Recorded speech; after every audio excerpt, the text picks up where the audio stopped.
So I want to thank the band for being very accurate today. And it's amazing to see that you prepare something independently of someone else, but you come to the same conclusion. And that just tells me that God's ministering to us out of the same place. So I want to talk to you guys today about sitting at His feet. Before we can get to the meat and the bones of today's thing, I need to establish characters and I need to establish some context. I need to build this story and this narrative a bit so that by the time we get there, we know exactly who and what we're dealing with. So, there's a little town called Bethany, and in Bethany, there's a brother and two sisters that are living together. Now, at this same point in time, Jesus was busy with very difficult ministry, very challenging ministry. And what he would do often or not, he would be in Jerusalem, and then after he's done with the difficult point of ministry, he would come back to Bethany, and he would spend time with Lazarus and with Martha and with Mary. So these were friends of his, and that was a safe place where you could spend time, fellowship, eat, and Martha was always someone who was serving out of that place. So what happened is, Jesus was away, and Lazarus became sick, very sick. And the news came to Jesus that Lazarus was very sick, and Jesus told them, so now's not the time, and he was busy with important things, and what happened is, in that time, Lazarus passed away. And when Jesus found out about it, he was distraught. He was touched. And he went to that place. So I'm going to establish the characters. And I'm going to talk to you about Mary first. And then we're going to get to Martha. John 12, verses 1 to 7. Jesus anointed at Bethany. 6 days before the Passover, Jesus came to Bethany, where Lazarus lived, whom Jesus had raised from the dead. Here, a dinner was given in Jesus' honor. Martha served while Lazarus was amongst those reclining at the table with him. Then Mary took a pint of pure nard, an expensive perfume. She poured it out on Jesus' feet and wiped his feet with her hair. And the house was filled with the fragrance of perfume. So you can see, Mary the irresponsible. I'm going to elaborate on that in due course. But one of the disciples objected. Why wasn't this perfume sold and the money given to the poor? It's worth a year's wages. A fair argument. But this was from Judas. And Judas wasn't someone who had a good motive. He was someone who was benefiting and valuing himself. It's just, he brought up this fair point. It's like, why is she wasting this money by taking this expensive perfume and pouring it out on Jesus' feet? It's an irresponsible thing to do. And just listen to what God said. Leave her alone. It was intended that she should save this perfume for the day of my burial. You will always have the poor among you, but you will not always have me. Mary was accurate. She was where she was supposed to be. Mary the irresponsible was being responsible because she knew what she was supposed to do. So I'm going to talk to you a little bit about Martha's kitchen. So Martha's kitchen is the place where Jesus went when he just had a bit of downtime, spend some time in fellowship. And Martha was always the person who was serving in that place. So Martha would, while Jesus and the disciples would sit there, bring food to them, spend time with them, serve them, she would be very busy.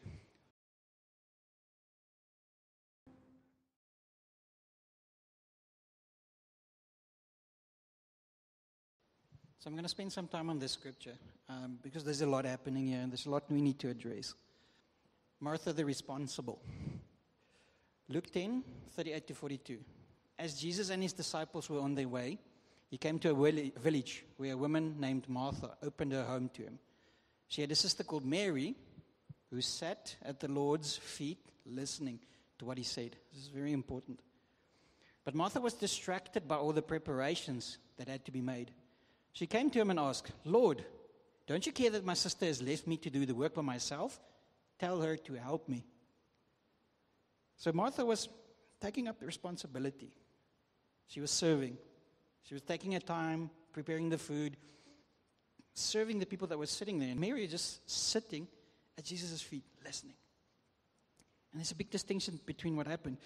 And Martha started getting frustrated. And I can honestly relate to her. If I'm very honest, I can relate to her. It's like the lazy sister is sitting there enjoying herself while I'm taking up all the responsibility, doing all the things, while she's just lazy, sitting there listening. And she became frustrated. She became frustrated in serving because her sister was not supporting her in this. Legitimate concern, probably. But when she spent and she took this and she brought this before Jesus. She actually gave Jesus an instruction. Tell her to help me. This is Jesus' response. Martha, Martha. He says it twice. Martha, Martha. He was not rebuking her. Martha, Martha, the Lord answered, you are worried and upset about many things, but few things are needed, or indeed, only one. We're going to get back to this passage because it's very important.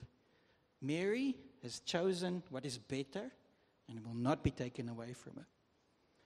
I just want to tell you something about Martha before you make an opinion, because you've already done that. So this is just after Lazarus died. Literally after Lazarus died. And Jesus was on his way towards the burial. It was already done. He was already in the cave. The stone was rolled in front. And Martha came to Jesus and she ran up to him. Lord, Martha said to Jesus, if you had been here, my brother would not have died. But I know that even now, God will give you whatever you ask. Jesus said to her, your brother will rise again. Martha answered, I know he will rise again in the resurrection at the last day. Jesus said to her, I am the resurrection and the life. The one who believes in me will live, even though they die. And whoever lives by believing in me will never die. Do you believe this? Her response, yes, Lord, she replied. I believe that you are the Messiah, the Son of God, who is to come into the world. She had no lack of faith. Martha had no lack of faith. But Martha was responsible. I can relate to her because when I'm given a task, I take it up very seriously. I want to make sure I do it very well. I've spoken to some of you, and what we do is we suffer excellence because we want to do it very well. We take up the responsibility for it. And sometimes it's a struggle because you want to do it right. What Martha did wasn't wrong. She served. But in serving, she started to lose the point and the most important thing. Mary has chosen what is better. Mary has chosen what is better. You are worried and upset about many things. Few things are needed, or indeed only one. So what Jesus did, he was sitting there and he was ministering to Martha. Martha who is faithful. Martha who is responsible. Martha who takes up a place and is already involved in the ministry by serving Jesus and his disciples. And he addresses something inside of her that I can relate with. And that many of us actually can relate with. And we'll get to that specific point in very due time. But what I want to focus on now is few things are needed, indeed only one. What do you think God would say is the one thing that she needed? You are worried about and upset about many things.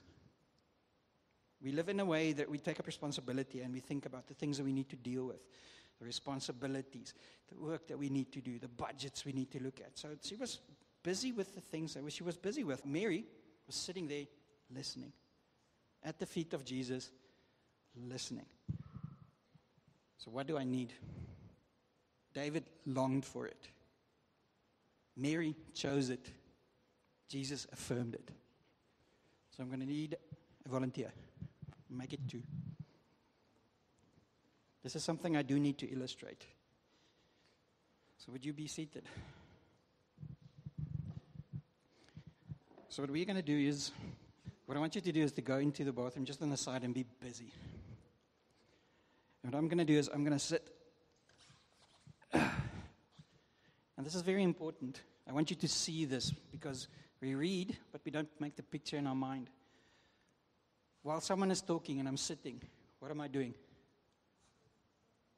I'm looking up. How important am I at this point in time? I'm submissive. So while this person is talking and I'm sitting down in this place of submission, looking up, I'm unimportant. So a very wise person told me once, love is taking importance and putting it on someone else. What I'm doing now is looking up, and I want to hear what you have to say. Focused on what you have to say. I'm not busy with anything else. I'm not going to fidget. I'm not going to be involved with anything else. This guy on the side is very busy, but I don't hear anything. So I want you to look at this position. I want you to look at this orientation. I'm looking up, putting my focus on you. I'm listening. I'm not going to discuss anything or stand against anything you have to say. If I'm sitting down and looking up to you, this is a place, an orientation, a position that I'm choosing, so that when you have something to say, I'm listening. When you share something, it means that whatever you're going to say, if I'm going to leave here, what I'm looking at now is what is going to occupy me. What you've spoken, what you've said, is something I'm going to carry when I walk out of here. If I'm sitting next to you, this becomes a discussion on parity. We're going to have coffee together. It changes the orientation completely. But if I sit down at your feet, it means that I really, really, really value what you have to say. What you're going to say is very important to me. So this is from David, and I want to share his heart with you, because this is very, very important. One thing, mirrors in the scripture, one thing I ask from the Lord, this only do I seek, is excluding everything, that I may dwell in the house of the Lord all the days of my life, to gaze upon the beauty of the Lord and to seek him in his temple. I'm going to read it again because this is a man's heart. This is a man's creed. One thing I ask from the Lord, this only do I seek, that I might dwell in the house of the Lord all the days of my life, to gaze upon the beauty of the Lord and to seek him in his temple. This guy's sitting at God's feet. His orientation is perfect. He's looking up. He's expectant. He wants. He desires. And there's another scripture, I think it's 63. We prayed upon that one. Don't worry about it yet. Where he says, I desire you like a man who desires water in the desert.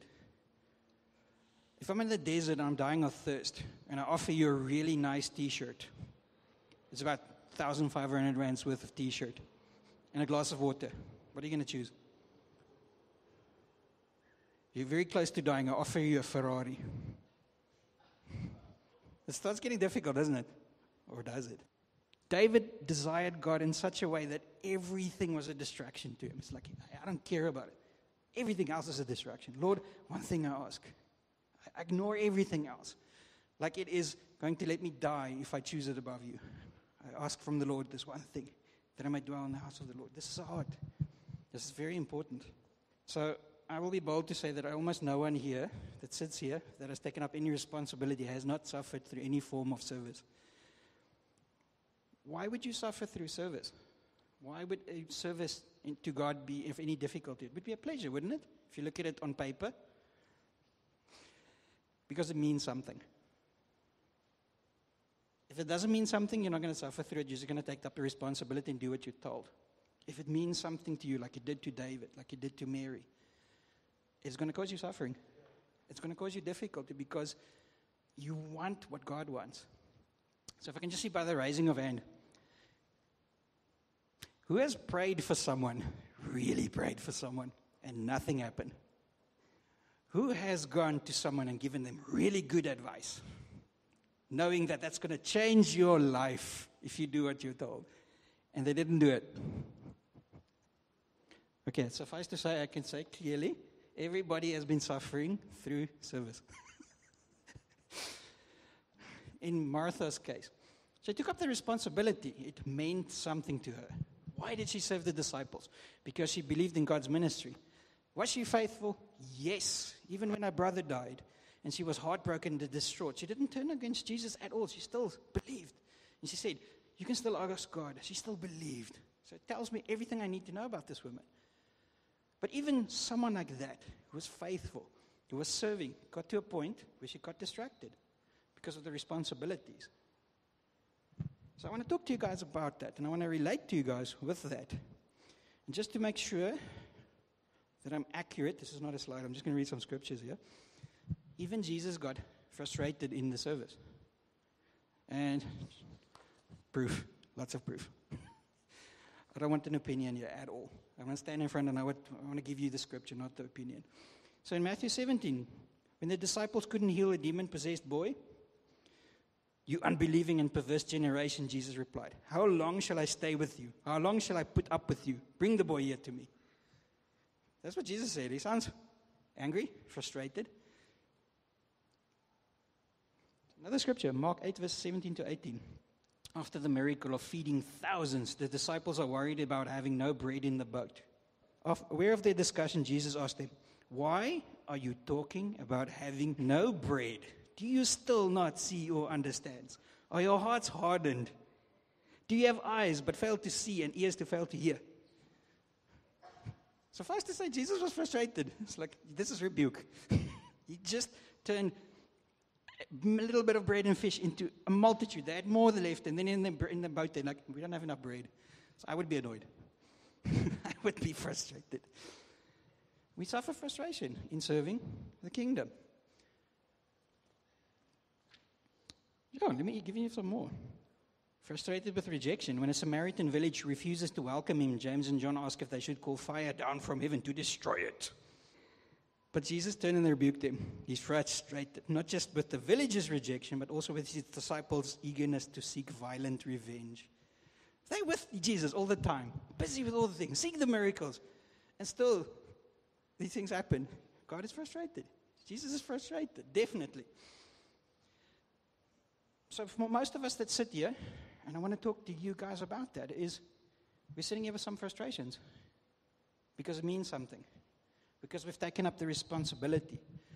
Because we put ourselves in that place where we say, "God, send me." And things don't turn out the way it's supposed to. And it's like, "Jesus, I'm ready. Change the world." And the world doesn't change. I can see a lot of nods. I can see a lot of smiles. I'm talking to the right crowd here. Yay. I want to spend some time with you today. Because I'm standing in front of you of this place, and I also have frustration in serving the kingdom. Because it means something to me. But what happens is we get distracted. We get frustrated. Frustration is something that came to Jesus, but what did he do? Jesus responded in kind, in love. Sometimes he rebuked, sometimes he edified, but Jesus came out of the right place, and he served people out of kindness, out of love, and he changed their mindsets, and he changed their lives. Frustration sometimes brings us to a place where we get distracted, and we get busy with the things instead of the ministry, instead of the relationship. And that's what Martha did. Because of serving, because of the frustration, because the sister wasn't helping her, she started to deviate from what was important, what was being released there. So, Mary the irresponsible, that scripture that I shared with you in the beginning, the one who sat at Jesus' feet, the one who wasted very precious and expensive perfume on feet, was always where she was supposed to be and doing what she was supposed to do. And Jesus edified her by saying, "Mary chose correctly. She chose to sit at Jesus' feet." And this is where we get into a problem more often than not, is we forget the place where we're supposed to come from. I did this very deliberately, to sit down and to look up with someone. That's how we're supposed to approach Jesus. Not on parity, sitting next to him and discussing things, but looking up, listening, asking, cherishing every word, looking for everything that he has to share, carrying that around the whole week, thinking about that, busy with that. I find myself very distracted sometimes when taking up responsibility, and I get into a problem and I go into problem-solving mode, and it's like, this we can do, that we can do, this would work. Working the problem, and that's a naturally good thing, a responsible thing to do, but you miss the important thing. Mary, who looked irresponsible, was the one who was where she was supposed to be because she was looking at Jesus. Out of the place of a relationship. Ministry isn't something that you pick up. It flows from the relationship. It isn't something that God gives you a position, and from that position, you start connecting to God. That's the wrong way around. A lot of people do that. From the relationship, because you love God, and because it means something to you, and because you want to share what you found, ministry flows. God is not an employer. You don't work for him. When the guy was on the side here, you couldn't see what Neil was saying or doing. He wasn't connected. He was given instructions. So in a sense, he was working for God. But that's not God's plan for us. We're not supposed to be doing a job. Who has felt they do a job for God?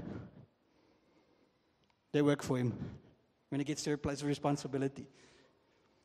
It happens to a lot of us. We feel like we're working for God. We're an employee, but we don't get paid for it. Frustrations, inaccuracy, distractions. And that's why I want to bring this up today, because I feel that God wants to liberate us from that place where we labor, toil, effort, work. It's not a job. Mary was just sitting and listening. And from that place, afterwards, she got the oil and she anointed Jesus. I don't think she knew what was coming. She was just obedient and she did exactly what she was supposed to do. And the apostles rebuked us, like, what are you doing? You're irresponsible. And Jesus told her, this is exactly what was supposed to happen. You're accurate. You're doing what you're supposed to be doing. You're anointing me for my burial. And that's what you do when you start connecting to God. You become accurate. Out of the relationship, you start seeing what you're supposed to be doing. Out of that relationship, you start getting strategy, wisdom. You start engaging with that which is heavenly. And the responsibilities, they don't go away. You just become very efficient with it. You still labor. You love the labor because it's something that you do for God. Martha never stopped serving. She was always making food for the disciples. But I think after that point in time, the frustration went away when God actually spoke to her and ministered to her heart. She started sitting at his feet more. I think Mary probably picked up a little bit more responsibilities, being a bit lazy in that regard, but she was accurate. If you just compare the two, you can see Martha was busy with responsibilities and worries and disappointments, distractions, busy with temporary things, out of a good place, out of her heart. She was serving God inaccurately. Out of a good place, she was serving God inaccurately. She had all the best intentions, but she didn't hit the mark. If you look at Mary, she was pursuing a relationship, encounter. She was pursuing eternity. She was pursuing intimacy. And she was accurate, but she was not laboring. Definitely not laboring. It seems unfair, doesn't it? One person takes up the full responsibility, does the work, puts themselves in a place, does everything correctly, and then they miss it. And then someone else is just looking for Jesus. She just wants to be with him. She just wants to spend time with him. She just wants closeness. Sitting, looking up at him. I can just imagine this little doe-eyed. And what does that do? It attracts Jesus' attention. It's like, I cannot miss you because you're literally drawing from me because of your attention. And I'm busy with this person, and he could not miss her because she was demanding attention from him. She definitely had something there. So I want you to read this scripture. It's Matthew 6, verse 25 to 29. Therefore I tell you, do not worry about your life, what you will eat or drink, or about your body, what you will wear. It's not life more than food, and the body more than clothes. Look at the birds of the air. They do not sow or reap or store away in barns, and yet your heavenly Father feeds them. Are you not much more valuable than they? Can any one of you, by worrying, add a single hour to your life? And why do you worry about clothes? See how the flowers of the field grow. They do not labor or spin. Yet I tell you that not even Solomon in all his splendor was dressed like one of these. Matthew 6, verse 30 to 34. If that is how God clothes the grass of the field, which is here today and tomorrow is thrown into the fire, he will not much more clothe you, you of little faith. So do you not worry, saying, what shall we eat, or what shall we drink, or what shall we wear? For the pagans run after all these things, and your heavenly Father knows that you need them. But seek first his kingdom and his righteousness, and all these things will be given to you as well. Therefore do not worry about tomorrow, for tomorrow will worry about itself. Each day has enough trouble of its own. So if you look at the scripture, we could definitely identify that Martha was a powerful warrior, but just spelled differently. We occupy ourselves with nonsense. We are very good at doing that. Our minds get filled very quickly. Sometimes we don't sleep very well. Sometimes we look at problems, and this thing speaks to us and it ministers to us. And we are busy with this thing, and we are literally allowing that thing to have discussions with us over and over again about the things that are wrong. Work-related, finances and budget and time-related. And sometimes while we're busy doing the right thing, it's like, why am I giving so much time away? These things are not changing. If this could have happened, it would be better. Why is God not coming through? I'm sure some of you can relate to this. You sit and you worry about things, and you want to see the change, and you don't see the change, and you start getting anxious. You start getting worried and stressed about circumstances. And what I want us to do today, I feel this on my heart, is this is a Bethany for us, this place. church is Bethany for us. And it's not some guy standing on the front talking, that goes away. It's what we carry. All of us carry word, not just one person. And what I want us to do today is I want us to declare to each other our frustrations. Bring it out in the open. Bring it out in the light. The things that we are struggling with in service. 2, 3 together. I want you to minister to each other today. You don't need a man to do that. Go and declare to someone. It's like, I've been taking up this responsibility and I feel like I'm going to die. Tell people that. But what I want us to do is not stay in that place. Not focus on the distraction, not language and linger in this place of worries. Because David does that. He goes to God and he says, God, this is wrong. This guy's trying to kill me. I'm in a cave. I haven't showered in 3 months. But, God, I uplift you. God, I praise you. God, you are going to come through for me. God, I have faith in you. Like Martha. Martha was looking at her brother who was dead in the cave already. But Jesus, you can do this. If Jesus went to her and she asked, do you believe? And she's like, yes. There's no hesitation. She wasn't fighting with him. She came with faith. So I want you to come and to declare to each other what you're going through. I want you to minister to each other, to support each other in this place of Bethany. Support each other. Pray for each other. Bring each other back to the feet of God. Bring each other back to the feet of Jesus, because that is where you look up and you see the answer comes from. That is where peace gets established again, when we have been in the middle of labor and struggle and effort. And God wants to bring that peace back to us. I really experience God wants to liberate us from a lot of nonsense that we're sitting with, worrying about, carrying around, going bent over with through the week.